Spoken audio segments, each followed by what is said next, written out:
그것도 엔비디아의 중간 임원도 아니고 엔비디아의 대표가 삼성전자 HBM은 설계를 다시 해야 될 정도라고 얘기했다라는 거는 심각한 오류가 있다라고 저는 평가를 했다라는 거고, 그랬더니 삼성이 또한 거기에 대해서 아무 말 안 한 게 아니라 반응을 했어요. 차세대 부분에서는 더 집중하겠다. 현재 지금 대량 생산되고 있는 요 세대, 그 4세대인가요? 하여튼 이 부분에서는 크게 기대할 것이 없을 수도 있다. 그렇기 때문에 여기에서는 SK 하이닉스의 독주가 저는 당분간 유지될 가능성이 높다라고 보고 있고요. 삼성이 영원히 못 쫓아갈 거라고 생각하진 않아요. 그러나 시간 격차가 발생할 수 있다라는 거고요. AI 세계에서 1년은 거의 영원과 맞먹습니다.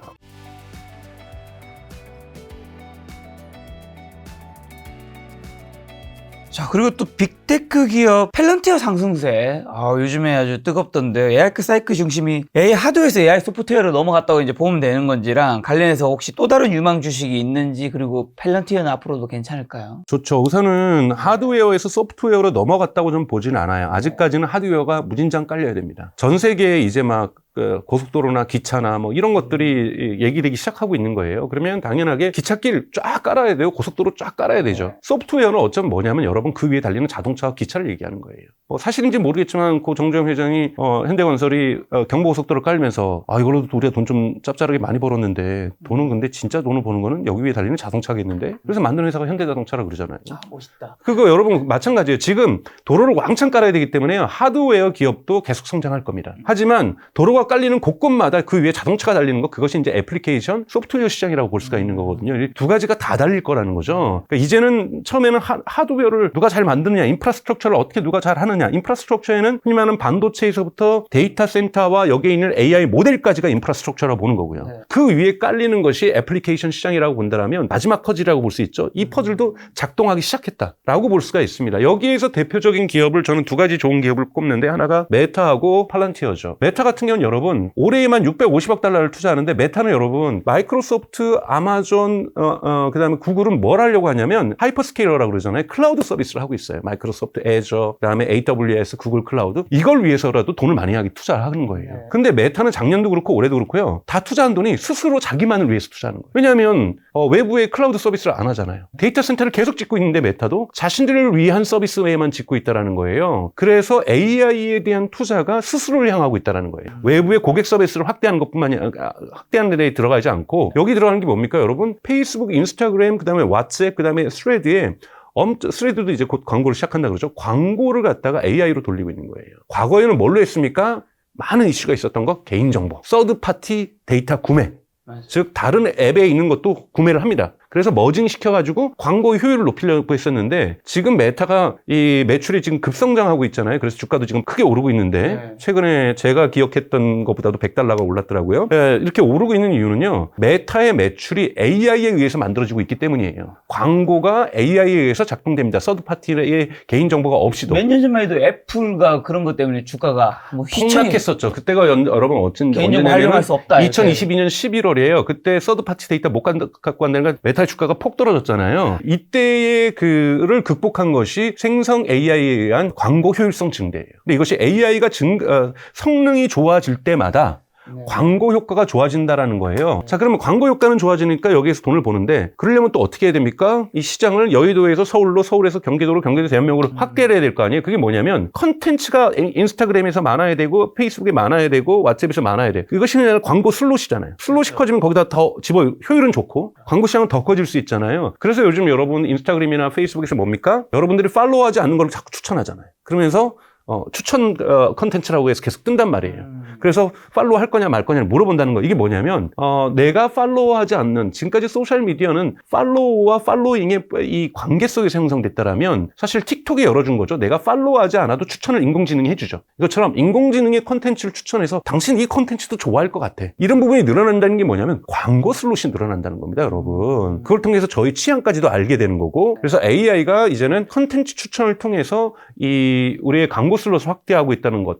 그리고 또 하나 이제 새로운 이제 폼팩터, 레이방하고 작년에 만들었던 AI 클래스 이런 부분들 저는 의미 있을 거라고 저는 보고 있고요. 그래서 메타가 대단히 의미가 있다. 소프트웨어적으로 강력하게 AI에 기반해서 성장할 수 있다라는 거고, 팔란티어는 여러분 이제 사실은 AI로 성장한 기업이 아니라 초기에는 이제 온톨로지로 성장을 했죠. 온톨로지는 AI하고는 다릅니다. 온톨로지는 이제 데이터의 관계성을 통해서 이 데이터의 의미와 이런 것들을 해석해내는 능력이라고 볼 수가 있죠. 동일한 데이터가 예를 들면 6개 있어도 이것이 어떠한 관계를 맺는가에 따라서 의미가 달라질 수가 있습니다. 그러니까 이러한 의미들을 파악하는 것이 대단히 중요한데, 이것은 아까 말씀드렸던 것처럼 6개의 데이터가 관계를 어떻게 맺는가에 따라서 의미가 달라지는 것처럼 엄청난 그러니까 경험치가 필요해요. 그런데 이 경험치를 계속해서 쌓아왔고, 근데 이 경험치가 극단적으로 증가했던 것이 우크라이나 전쟁이죠. 우크라이나 전쟁을 일어나자마자 한 달 만에 카프가 그 CEO가 바로 키예프를 방문해서 젤렌스키를 만나죠. 그래 만나서 우리 무료로 공급해주겠다. 그 대신 데이터는 다 갖겠다.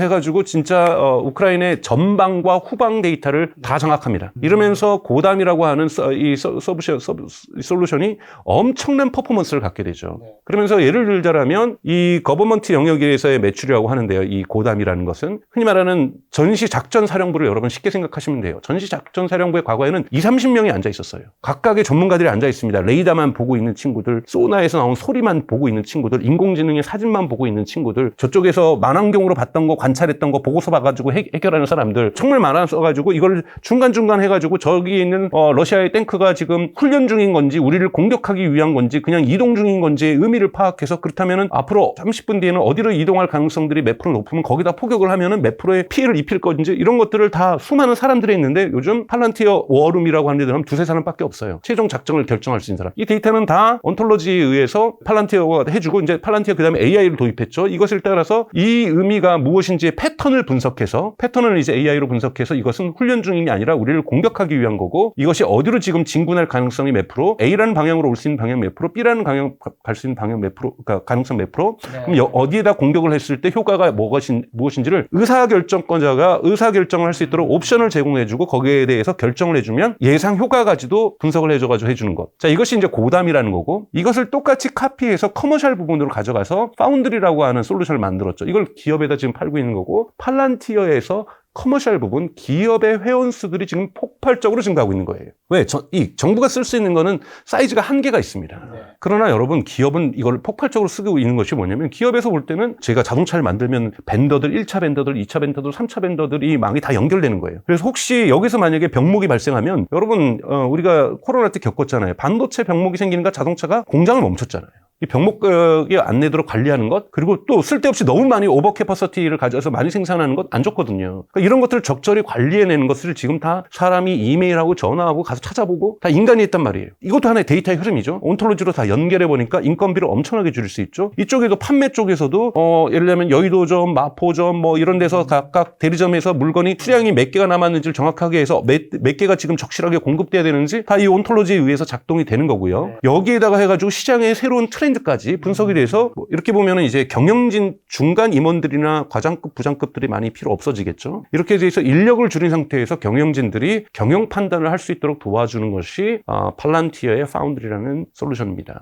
이것이 지금 여기에 대한 기업들의 수요가 폭발적으로 증가하는 거고, 이것이 진짜로 AI죠. AI가 기업의 경영에 직접적으로 기여를 하는 것이죠. 그렇기 때문에 저는 팔란티어의 시장 초기에 많은 분들이 자꾸 이제 전쟁이 없어지게 되면 시장이 줄어들 것이다. 이스라엘 전쟁이 뭐 종전으로 들어가고 우크라이나 전쟁이 종전으로 들어가면은 시장이 축소될 것이다. 아니죠. 그 기술이 커머셜 영역으로 가고 있다는 거고, 이번에 4분기 실적을 보십시오. 커머셜 부분이 폭발적으로 증가하고 있다는 거고, 올해도 더 증가하고 있다는 거잖아요. 그래서 저는 팔란티어나 메타 이렇게 움직이기도 가볍잖아요. 테슬라 중요합니다. 좀 이따 말씀드리겠지만, 테슬라는 근데 우선 하드웨어로는 차량 만들어야죠. 여기에 소프트웨어 들어가는 거죠. 또 옵티머스 만들어야 돼요. 이거 정말 만들기 어려워서 디그리 오브 프리덤, 손가락의 자유곡, 이거 정말 큰 엔지니어링이죠. 이거 내려는데, 팔란티어나 메타는 그냥 AI의 소프트웨어로 그냥 컴퓨팅 파워만 받쳐주면 이제는 달려가면 되는 기업이기 때문에 저는 대단히 빠른 속도로 메타나 팔란티어는 성장할 거라고 보고 있습니다. 사실 뭐 근데 메타는 이미 워낙 큰 기업인데 팔란티어도 나중에 미국의 빅테크에 속할 수도 있을까요? 그 빅테크가 속하려면 지금보다 10배 정도 더 성장해야 되잖아요. 네. 저는 10배 가능하다 보고 있습니다. 자, 이런 딥시크로 인해서 국내 반도체주가 좀 약세를 보이고 있는데 특히 삼성전자 5세대 고대역 메모리 HBM인 HBM3 8단 제품이 엔비디아의 공급 승인을 받았다는 소식이 뉴스 나왔더라고요. 제가 듣기로는 근데 엔비디아나 뭐 삼성전자에서 명확하게 얘기를 안 해준 것 같은데 정확한 얘기 해주실 것 같은데 이게 주가에 호재를 작용도 별로 못했던 것 같아요. 그때가 이제 뭐 또 마침 샘 알트만 오픈 AI 대표가 한국을 방문했을 때 그 소식이 나왔고 그게 블룸버그 소식통을 나와서 이름을 밝힐 수 있는 누군가에 의해서 이렇게 되었다라는 소식이었고 삼성전자 엔비디아의 공식 발표는 아니었다는 그래서 거죠. 공식적으로 양쪽에 물어봤던 그쪽에서는 대답하지 않았다. 확인해주지 않았다라고 나오고 있어요. 근데 뭐 블룸버그가 뭐 동네 짜투리 회사도 아니고. 그러니까 제 생각엔 그래요. 그러니까 예, 그러니까 그랬어요. 블룸버그가 정말 팩트 체크 확인 안 하고 정말 지나가는 사람들에게 물어봐서 또는 강정세에게 물어봐서 이러진 않았을 거고 분명하게 삼성과 엔비디아에게 관계자에게 물어봤을 가능성이 높다. 그렇죠. 그래서 관계자 단에서는 뭐 저는 여러 가지 가능성은 있어요. 1차 실험에서 통과한 걸 가지고 그 관계자는 그것만 알고 있는 정보니까 얘기할 수도 있고 뭐 이거를 가지고 최종적으로는 TSMC에서 패키징하는 가운데서도 테스트를 할 수도 있는 거잖아요. 여기에서 테스트는 아직 통과하지 않았을 수도 있는 거고 어느 부분에서는 분명히 퀄리티 테스트가 여러 단계로 있으니까 통과있는 건 맞는 것 같아요. 하지만 최종 승인이 나기까지는 가지 않았다. 그렇다면 삼성이 이걸 왜 인정 안 했겠어요? 삼성도 인정하지 않고 있고 엔비디아도 인정하지 않고 있는 것은 이 퀄리티 컨트롤 과정이 여러 다단계로 복잡하게 되어 있을 가능성이 높고 그 중에 일부라든지 그 중에서 많은 비율이 예를 들면 70% 80%가 통과되었을 수가 있다. 그래서 나머지 같은 경우는 시간 문제일 수도 있다라고 뭐 이야기할 수 있을 것 같은데요. 그러나 만약에 그렇게 쉬웠다라고 한다라면 젠슨왕이 1월 달에 사실은 이건 되게 심각하게 삼성을 비판한 거거든요. 설계 다시 해야 된다. 그것도 엔비디아의 중간 임원도 아니고 미확인 신원상의 그 임원도 아닌 엔비디아의 대표가 삼성전자 HBM은 설계를 다시 해야 될 정도라고 얘기했다라는 거는 심각한 오류가 있다라고 저는 평가를 했다라는 거고 그랬더니 삼성이 또 하는 거기에 대해서 아무 말 안 한 게 아니라 반응을 했어요. 차세대 부분에서는 더 집중하겠다. 삼성도 이렇게 답을 했단 말이죠. 그건 뭐냐면 현재 지금 대량 생산되고 있는 요 세대 그 4세대인가요? 하여튼 이 부분에서는 크게 기대할 것이 없을 수도 있다. 그렇기 때문에 여기에서는 SK 하이닉스의 독주가 저는 당분간 유지될 가능성이 높다라고 보고 있고요. 삼성이 영원히 못 쫓아갈 거라고 생각하진 않아요. 그러나 시간 격차가 발생할 수 있다라는 거고요. 시간 격차는 여러분 보셔야 될 건 뭐냐면 AI 세계에서 1년은 거의 영원과 맞먹습니다. 영원이 아니라 영원. 네, 영원하다 할 때. 영원과 맞먹고 있는 거기 때문에요. 1년 정도 만약에 전문가에 대해서 삼성전자가 지금 SK 하이닉스에 비해서 1년 반이 뒤쳐졌다고 얘기하시는 분들도 있는데 이건 다를 수 있어요. 6개월 뒤쳐졌을 수도 있어요. 근데 여기에서 뒤쳐진다는 것은 대단히 큰 시간이라는 거. 이런 부분은 보십시오. 왜 그러냐면 에이백에서 후퍼로 지금 넘어갔던 시간이 2년이었는데 후퍼에서 블랙엘은 물론 1년 만에 발표를 했죠. 발표는 했지만 사실 지금 2년이 가까이 걸리고 있는 상황입니다만 뭐라고 또 얘기를 했냐면 블랙엘이 양산되게 되면 블랙엘 다음 모델은 6개월 만에 발표될 거다. 엔비디아가 얘기를 했거든요. 이게 뭐냐면 새로운 고성능 반도체 칩의 발전 주기가 되게 짧아지고 있다는 거예요. 타임 인터벌이 축소되고 있다는 거죠. 그럼 여기에 맞는 HBM도 고사양으로 진화해야 되는 거거든요. 흔히 말하는 마진율이 높은 고사양 부분은 SK 하이닉스가 달려가는데 만약에 이제 이쪽이 대중화되는 시장으로 넘어가고 있는 데서 삼성이 드디어 만들어요. 그럼 이미 가격이 낮아져 있을 거라는 거예요. 마진율도 낮고. 그렇기 때문에 지금 여기에서 SK 하이닉스가 저는 삼성을 분명하게 격차를 두고서 시간 격차를 두고서 앞서가고 있는 것은 사실인 것 같다고 저는 생각하고 있습니다. 그런 이유 때문인지 증권가에서도 삼성 주가 목표 주가가 쭈루루 하락 잇따르고 있더라고요. 저는 개인적으로는 크게 기대하지 않습니다. 삼성전자. 삼성 이제 주가는. 네. 하이닉스는요? 전 가능성 높다고 보고 있습니다. 하이닉스는 지금 이 주기를 탄 거잖아요. 흔히 말하는 반도체 주기라고 하는 것은 메모리 부분에서는 있었죠. 1, 2년 좋으면 호황이 오면 당연하게 불황이 오고 이 사이클이 있다고 하는데 저는 AI 칩은 당분간 제가 아까 말씀드렸던 지금 이제 고속도로를 지금 미국에만 깔았다가 중국에도 깔고 전 세계에 깔기 시작하고 있다는 거예요. 전 세계에 고속도로를 깔아야 되고 철도를 깔아야 되기 때문에 하드웨어와 소프트웨어가 같이 가는 시대다. 그렇기 때문에 이 하드웨어에서 소프트웨어로 무게중심이 옮겨가는 것도 중요하지만 그렇다고 해서 하드웨어가 없어지는 게 아니라 하드웨어 시장도 무진장 크다. 이런 부분에서 저는 SK 하이닉스의 시장은 여전히 클 거라고 보고 있습니다. 네. 그리고 또 박사님께서 굉장히 좋아하는 회사죠. 테슬라 안 여쭤볼 수 없죠. 미국 증시에서 최근에 전기차 관련주가 좀 급락을 했었고 테슬라도 요즘 주가가 좀 안 좋긴 한데요. 일단 전기차 관련주가 급락한 이유는 좀 뭘까요? 우선은 지금 중국의 전기차들은 매출이 좋은데 1월 매출이 지금 별로 좋지 않습니다. 1월 매출이 우선은 좋지 않고요. 근데 1월 매출 좋지 않다는 건 중국이 아니면 미국이요. 미국의 전기차 매출이 지금 1월 좋지 않습니다. 특히 테슬라가 좋지 않은데요. 테슬라는 네. 저는 사실은 테슬라 모델 Y가 좀 늦게 나올 거라고 생각했어요. 시판이. 제가 뭐 어디 가서 나가 얘기했더니 바로 그냥 시판 하더라고요. 그 다음날. 그래서 저는 이게 왜 그런가 했어요. 근데 이게 저도 잘 모르겠어요. 경영학적으로 이걸 어떻게 분석해야 될지는 모르겠는데 지금 주문해도 배송은 3월부터잖아요. 지금 1, 2월은 테슬라의 재무제표에 자동차 판매량이 기록되기가 어렵습니다. 모델 3는 있지만 모델 Y가 기록되기가 어렵죠. 그럼 지금 1, 2월에 기록될 수 있는 것은 뭐냐면 재고거든요. 모델 Y의 구형 모델. 그런데 지난번 1월 말에 있었던 테슬라의 컨퍼런스 콜에서 그 CFO가 뭐라 그랬어요? 재고 관리 기가 막히겠다. 줄여놨다라는 거잖아요. 엄청나게 줄여놨어요. 엄청나게 줄여놨으면 팔 것도 별로 없어요. 팔 것도 별로 없는데 모델 3, 모델 Y에 작년에 뭐 베스트셀링카라는 2차를 3월부터 배송을 하겠다? 그러면 여러분 1, 2월은 그냥 매출이 없는 겁니다. 거의. 그러다 보니까 실망세가 나타나는 거고요. 독일 같은 경우는 1월 매출이 마이너스 59%, 전년 동기 대비, 프랑스 63% 마이너스, 노르웨이도 마찬가지예요. 이거는 정말 어마어마하게 유럽에서 안 팔리고 있다는 거고 미국도 중국도 마찬가지고요. 이러다 보니까 테슬라에 대해서 불안해하는 거고 테슬라 제 생각에 1분기 실적은 정말 좋지 않을 겁니다. 이건 사실 제가 작년에도 얘기했어요. 모델 체인지가 일어났을 때 나타난 오스본 효과 때문에 분명하게 2025년 1, 2분기 때는 제가 안 좋을 수 있다고 말씀을 드렸었어요. 그러니까 이런 부분이 지금 현실화되고 있는 거죠. 그래서 모델 체인지가 대단히 쉽지가 않다라는 것을 이번에도 여실히 보였다고 그래서 1분기의 실적은 저는 좀 안 좋을 거라고 보고 있습니다. 근데 테슬라의 주가를 보면 제가 사실은 테슬라의 폭발적 성장 시나리오를 쓰면서 이것의 개정판을 만들고 있으면서 자료를 조사하고 있는 건데요. 테슬라는 거의 비트코인 같아요, 수준이.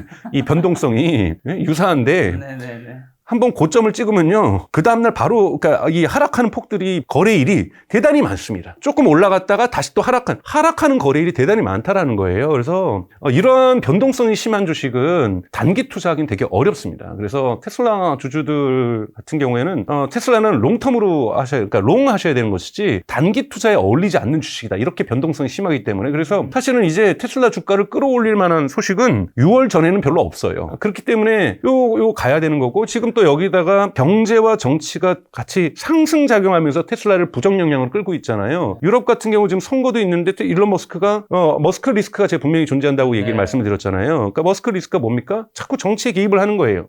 트럼프까지 개입하는 것도 문제인데 얻을 것도 있으니까 개입을 하는 건데 지금 얻을 것 이상으로 지금 개입을 많이 할 수도 있는 거고요. 세상에 여러분 생각해 보세요. 부처가 아무리 뭐 문제가 있다고 해서 미국의 그 해외 원조 기구인 그 연방 그 기구를 하나 날렸잖아요. 뭐 물론 다시 법원에 의해서 뭐 스톱되고 있고 그리고 지금 뭐 CIA도 지금 뭐 권고사직하고 있고 그럼 그 직원들이나 가족들이 테슬라 사고 싶겠어요? 그리고 또 워낙 공화당하고 같이 하고 있으니까 가장 미국에서 자동차 시장이 큰 주가 캘리포니아인데 캘리포니아는 전통적으로 민주당 지지자고 여기에서 당연히 지금 테슬라 차량 구매에 대한 저항감이 생기는 거고 독일과 프랑스라든지 영국과 이탈리아에서 테슬라에 대한 저항감들이 생기고 있는 거잖아요. 그러니까 이런 부분에서 테슬라의 일론 머스크 리스크는 대단히 크다. 기술 부분에서의 브렉스루가 생겨서 압도적으로 테슬라 차와 테슬라가 아닌 차 간의 구별이 생기기 전에는 이건 대단히 극복하기 쉽지 않은 상황으로 갈 수도 있다. 그렇기 때문에 저는 앞으로 테슬라의 이 단기 리스크는 줄어들지 않을 거라고 보고 있습니다. 그럼 6월 달까지는 오를 수 있는 것들이 별로 없다면 앞으로 오를 수 있는 호재나 모멘텀은 언제 어떤 것들이 좀? 물론 실적 부분에서 이 자동차 부분에서 이제 3월 달은 좀 힘들겠지만 상승의 폭이 있을 수 있죠. 왜냐하면 이제 4, 5, 6, 즉 2분기 때는 모델 Y가 정상적인 성장을 할 거기 때문에 대단히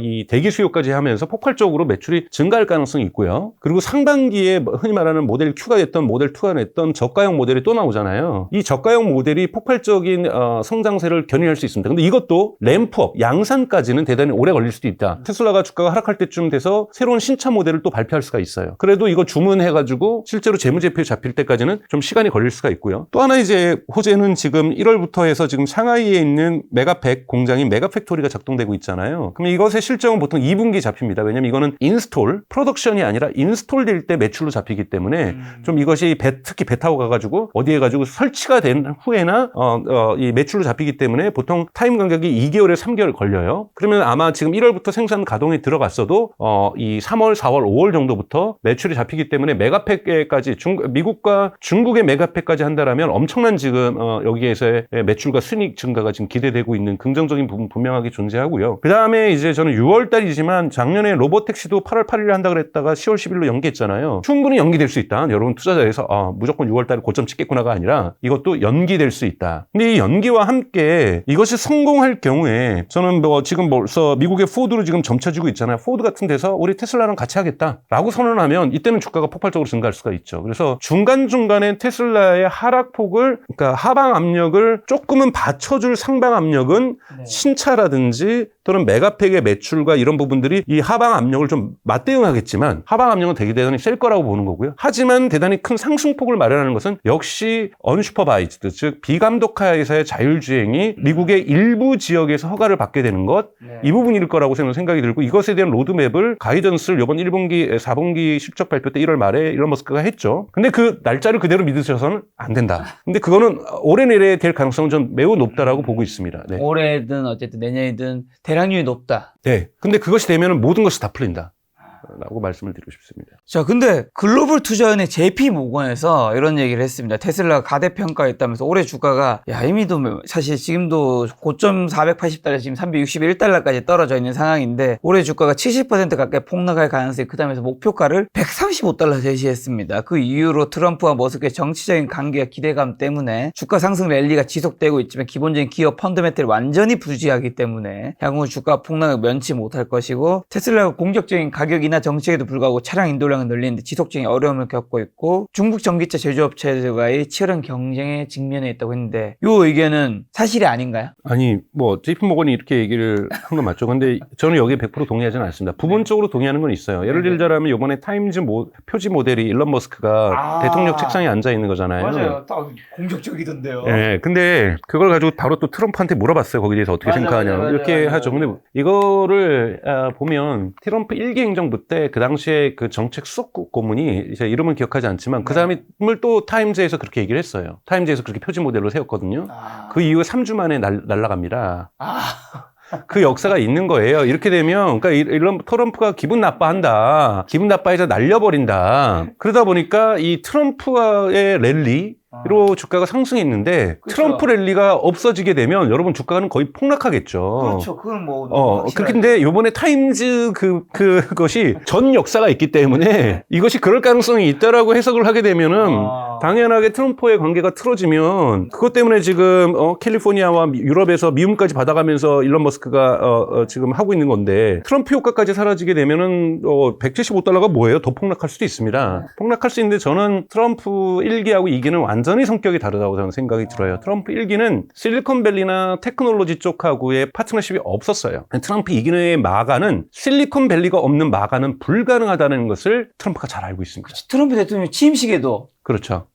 그 2열에 섰잖아요. 네, 빅테크 기업들 CEO들. 네네. 그 자리가 누가 자리에 되냐면 우리나라로 치면 국회의장이 서야 될 자리예요. 대법원장하고. 그러니까 그만큼 상징성이 큰 자리를 갖다가 빅테크 기업들로 맞춰놨다는 것은 빅테크 없이 트럼프 2기의 성공은 불가능하다는 거예요. 그렇기 때문에 일론 머스크를 내친다라는 것은 물론 일론 머스크가 모두가 빅테크를 대변하는 것이 아니지만 사실상 미국의 마가를 거의 반쪽은 포기한다는 가능성이 있기 때문에 저는 그렇게 내치지 않을 거라고 보기 때문에 JP 모건의 가정의 첫 번째 가정인 트럼프와 일론 머스크의 관계가 틀어진다는 과정은 저는 틀렸다. 이러고 한 일주일 뒤에 갑자기 사이 멀어지면. 그렇죠. 이거 나오고 나서 사이 벌어지면 제가 이제 책임져야 되겠죠. 저는 근데 그 가능성이 낮다라고 얘기를 하는 겁니다. 무조건 계속 붙어 있을 거라는 얘기는 근데 저는 가능성은 낮다고 봐요. 가능성 매우 낮기 때문에 트럼프가 일론 머스크를 쳐낼 가능성은 거의 없다. 그리고 대체할 사람이 없다. 트럼프 입장에서 울며 겨자 먹기라도 가져갈 가능성이 높다.